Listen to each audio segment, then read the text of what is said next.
I would also like all these voices that we always hear from in the media and these former government officials talk about our sacred democracy and our institutions and the institutions of government and how important it is to protect them, always in the context of Donald Trump and the Republicans are tearing all this down. What could be more damaging to the public's faith in the most fearsome weapon the federal government has against its own citizens, short of just turning the military on everybody, is the prosecutor's office. And the one that's by far the most likely to ruin your life. If a federal prosecutor decides that he or she is coming after you, you're probably going bankrupt, your reputation is probably destroyed, and you may end up in federal prison for a long time.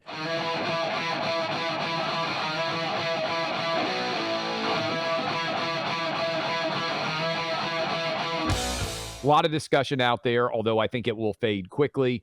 The New York Attorney General, who is running for re-election in 48 days, Letitia James, has made the decision to file a lawsuit, civil in nature, not criminal, alleging that Trump had committed fraud on some of his applications for loans in the state of New York. This feels transparently political. And again, it is civil, not criminal in nature, meaning it is effectively a money-based argument. She's seeking $250 million in penalties. Good luck with that one. Associated with the that. Former Attorney General under Trump and under George H.W. Bush, Bill Barr, he's on Fox right now. I just saw the quote a second ago, though, that this Letitia James, the Attorney General of New York civil suit, is the result of Trump derangement syndrome.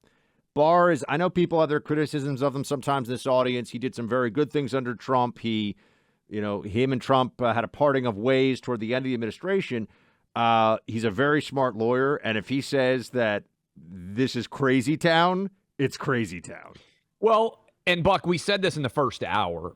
As soon as this news came down and you see that it is civil and not criminal, I just immediately kind of toss it on the scrap heap of this is not a story that is very significant. Now, she says that she referred what she believes are criminal acts to the federal government, to the IRS. But my point on this is if she had the goods, she would have brought the case herself under state statutory law of a criminal nature. She wants Trump badly. The fact that all she could put together were civil charges, civil lawsuit-related allegations, as opposed to criminal, is I think a very big deal here. And remember, the Southern District of New York, I believe I'm correct in that, Buck, whatever district had the official Trump investigation that was ongoing, Alvin Bragg is the newest. Am I correct in this? I think I've got all this right. You're the New Yorker. I'll defer to you if I get it wrong. But reports have been that he has essentially said there doesn't seem to be much of a criminal nature that he's going to be able to bring in the Southern District of New York against Trump either. And so Alvin Bragg is the district attorney for New York City. So the Southern District of New York would be that. I don't know. I don't even know who the there was the U.S. attorney is right now. That came out basically. Yeah. So I apologize for getting that wrong. There was a report that came out. It may have been 5 or 6 months ago that essentially said the federal courts in New York that had been investigating Trump, they basically let it go. Let that grand jury expire. Just to be clear, Damian Williams, who I've honestly never even heard of before, I believe is the U.S. attorney for the Southern District right now, nominated by Biden in August of 2021. So it's only been a year. And Williams, this is interesting. So Damian Williams only been in office as the U.S. attorney and the Southern District is, by the way, it's where our friend Andy McCarthy spent over 20 years as an AUSA. They handle a lot of, the two courts you're going to get sort of the biggest stuff going on is usually the Southern District and the D.C. Circuit, right? D.C. Circuit courts handle a lot of the federal government stuff. The Southern District gets all the big Wall Street cases, obviously because of where Trump is and the Trump organization is. It would fall under the Southern District of New York. In that respect, I dealt with the World Trade Center case bombings, things like that. A lot of terrorism cases, Southern District. Clay, Damian Williams is not a name that people know, and that might change depending on how this all goes forward. We all know that prosecutors at this level often take very big cases to make their careers, and even if they have higher aspirations. So, but yeah, no, the Bragg, who is the attorney, district attorney for New York City, has basically said, look, that the Trump tax evasion thing for New York state taxes, also the other thing, dealing with state tax authorities is annoying. Dealing with the federal tax authorities can send you to prison, right? I mean, it's usually a different level as well.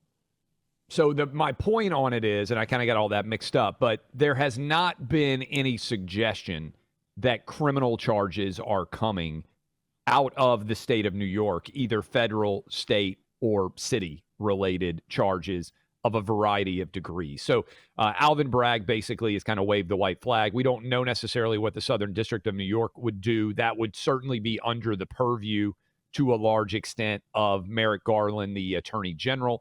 And it's hard to believe that if he's making a case elsewhere, he would want the charges brought there.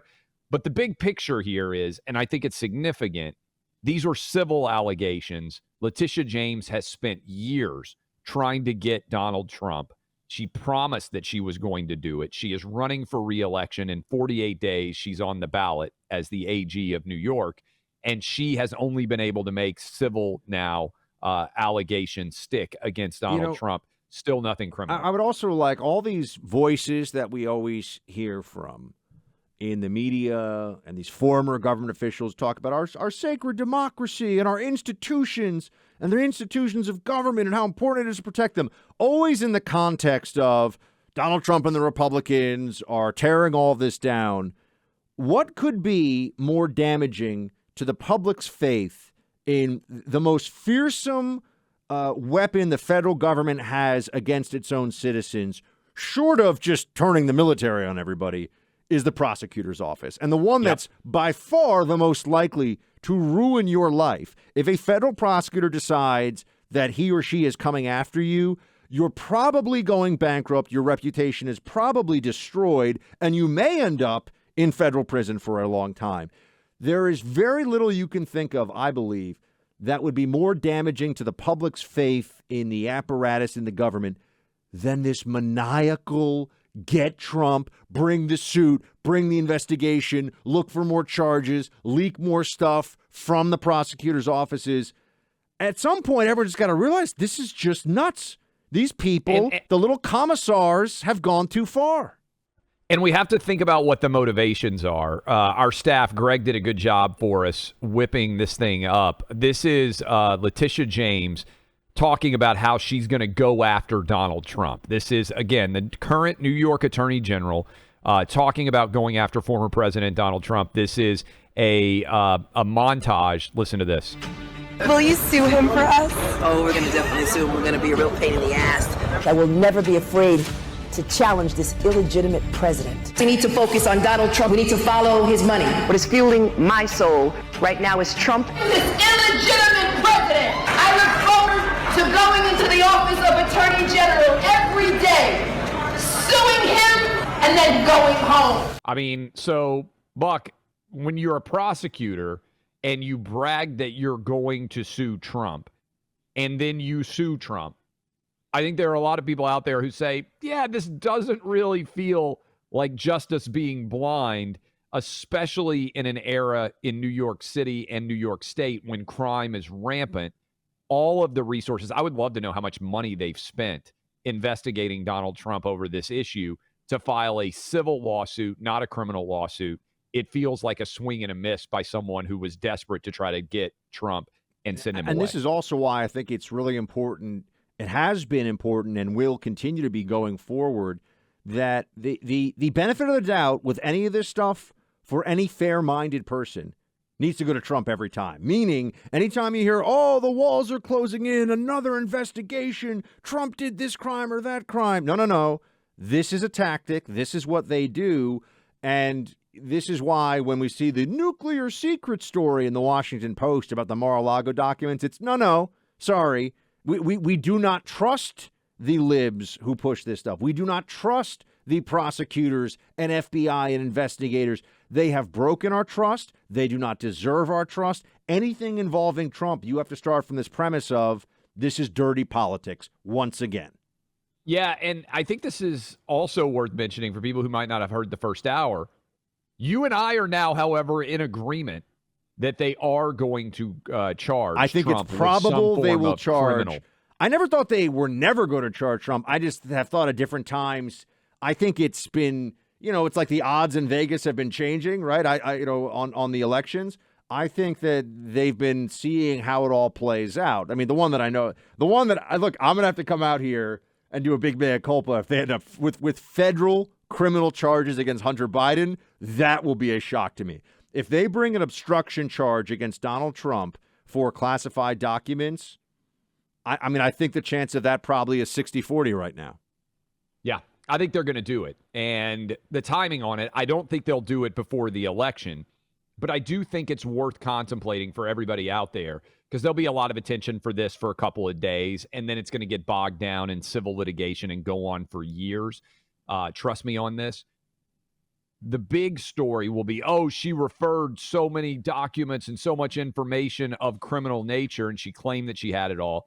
If she had it, and if she had the president dead to rights on criminal charges, even close to it, she would have brought these charges herself, Buck. She wouldn't have passed it off to the federal government. She would have found the state statute to attach it to. She wants, and there's so many of these prosecutors, the one down in Atlanta, Letitia James, so many of these investigations, they want to become effectively made men in the Democrat Party by being the person who took down Donald Trump, because for their own political legitimacy, that gives them the next generation worth of things to run on. I just want to know, how do we get the libs to come down off the ledge here of their Trump derangement syndrome? I mean, what happens to them? Let's say Trump doesn't run, or let's say that they don't have this anymore. Yeah. There's really this expectation that has been created in the NPR listening, CNN watching, New York Times reading audience that this is this pivotal moment in the country. I mean, and they believe this. I mean, there are people who think that they are completely on solid ground, saying that Donald Trump could destroy the entire country if he's president again. I mean, we don't sit here. I'm not saying Biden himself is going to end America. He's just kind of a dumb guy who's doing bad things that are making everything more expensive, less safe, and more annoying. But I'm not saying that he's going to end the republic as we know it. He's not smart enough to figure out how to do it. I think they actually say that about Trump all the time. Yeah, my concern is they're going to pivot that allegation no matter. It's going to be Ron DeSantis. Ron DeSantis. They will move to Ron DeSantis is actually Trump is worse than Hitler, and Ron DeSantis is worse than Trump, who is worse than Hitler. They will do it without batting an eyelash.